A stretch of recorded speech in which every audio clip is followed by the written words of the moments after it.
You've dug your own grave. Now you lie in it.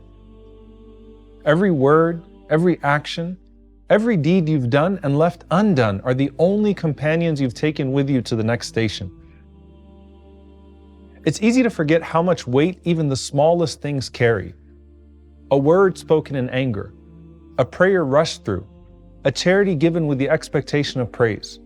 While you hope for your good deeds to save you, what if the deeds you've neglected or corrupted are the very ones holding you back? What if the only thing standing between you and salvation was something you thought didn't even matter?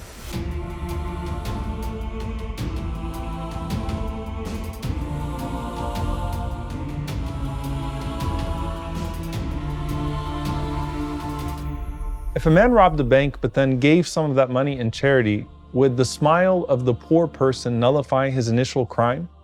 If you could take your salah and then draw a picture of what your salah looks like, would your salah be missing limbs or have messy hair or something else be wrong with it? Remember Tufail ibn Amr radiallahu ta'ala anhu, the man who would lose his head for the sake of Allah only to become a shaheed flying in a bird for his admirable patience?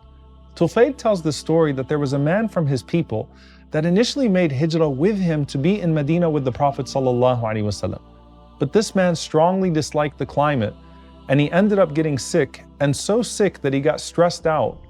And then at some point, this same man takes some of his arrowheads and he cuts his fingers from the joints, and then his hands bleed out until he dies. So this is a confusing situation because technically he's a muhajir, which means all of his sins are supposed to be forgiven. But he also lost patience and died due to something he did to himself in a moment of pain. So what's his status? Tufail radiallahu ta'ala anhu says, I saw him in a dream looking as if he were in a garden, but his hands were covered. So Tufail said, I asked him, how has your Lord treated you? And the man said, Alhamdulillah, he has forgiven me due to my migration to the Prophet sallallahu alaihi wasallam. Tufail said, but why do I see your hands covered? And the man responds and says, I was told, Inna la nuslihu laka ma afsat, that we will not fix for you what you yourself have ruined. Now as a side point, because this is one of the most distinguishing features between Barzakh and Jannah, no one is going to enter Jannah deformed in any way, but in Barzakh it could be a mixed bag. So Tufail goes and he tells the Prophet ﷺ what he saw. And what did the Prophet ﷺ do? He raised his hands in his dua and he said, Allahumma wali yadayhi faghfir. Allahumma wali yadayhi faghfir. Oh Allah, forgive his hands as well. Oh Allah, heal his hands as well. While we can stack up all of the deeds to save us, we can also ruin them with actions that betray our hope and faith in Allah subhanahu wa ta'ala. So we know, for example, that Hajj is supposed to forgive us for all of our sins. I actually have a relative of mine that had the blessing of going to Hajj and dying in Hajj. And that's the best sign of a good ending in a life of righteousness. What better death than that? But for this relative of mine, it was known that he hurt one of his neighbors badly. So he actually appears in a dream to all of his children, and they said that they saw him standing outside the gates of what appeared to be Jannah. And he's pleading with his children to go seek forgiveness from that woman so that he can enter into his promised place. And subhanAllah, they all go and they speak to this woman and they beg her to forgive him. And she forgives him. And then those same children see a dream of their father entering into Jannah. But the point still stands, what if she didn't forgive him? Umar radiallahu ta'ala anhu narrates that when it was the day of Khaybar, a group of Sahaba came to the Prophet sallallahu alaihi wasallam and they started to say, so-and-so is a shaheed, and so-and-so is a shaheed, and so-and-so is a shaheed, until they happened to pass by a man and they said, so-and-so is a shaheed. And the Prophet ﷺ said, no. He said, in fact, I have seen him in the fire for the cloak that he stole from the spoils of war. So someone can appear to have done everything right, but there's this stain that is significant that Allah subhanahu wa ta'ala needs to purify them from before He enters them into paradise.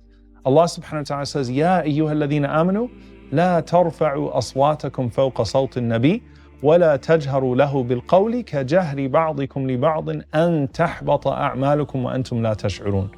O you who believe, do not raise your voices above the voice of the Prophet, nor speak loudly to him as you speak loudly to one another, lest you void your deeds while you perceive it not.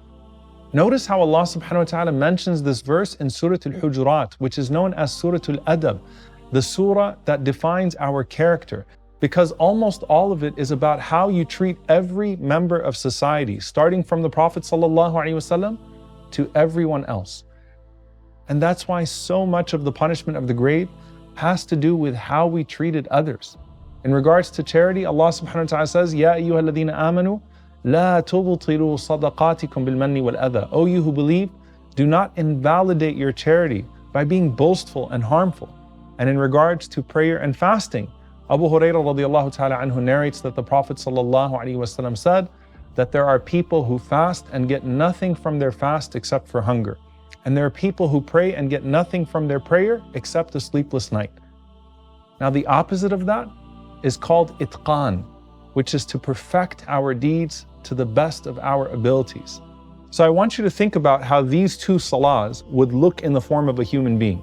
There's the salah that's performed with khushu', with humility, and then with the sunnah prayers, embellishing it. And then there's this rushed fard salah where you barely even remembered Allah. Those two human forms in the Barzakh are not going to be the same size, they're not going to be the same beauty, they're not going to be the same comfort. And so we want to try to perfect our good deeds so that we can realize the full benefit from them in our grave, and then when we meet Allah subhanahu wa ta'ala. And then finally, you have the shameless sins that demonstrate no remorse. And Imam Ibn al-Qayyim rahimahullah tells us the story of this man whose name was Shuraih ibn Abid. And his friend came to him who was named Afif ibn al-Harith as he was dying. And he says to him, O Shuraih, if you're able to come to us after death in a dream and inform us of what has happened to you, then please do so. So some time passes after Shuraih dies, and then he shows up in his dream.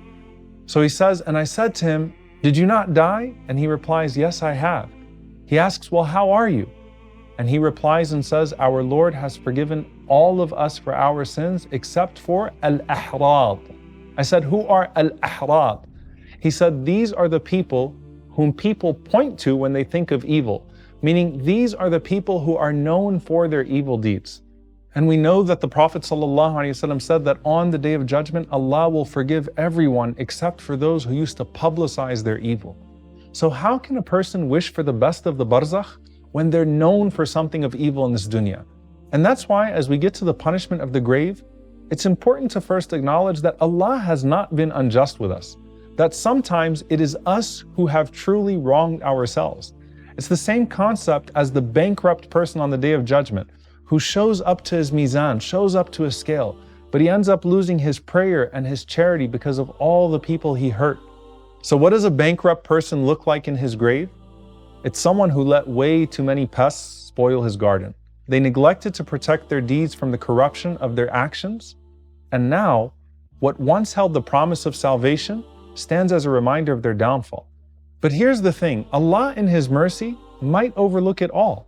Every one of these punishments that we're going to mention is a possibility. None of them are inevitable.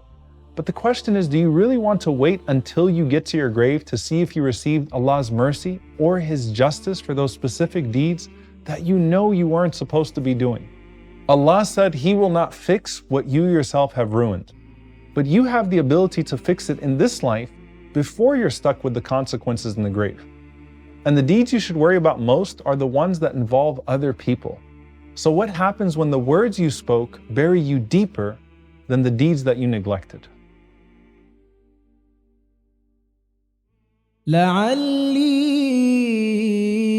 أعمل صالحا فيما تركت كلا إنها كلمة هو قائلها ومن ورائهم برزخ إلى يوم يبعثون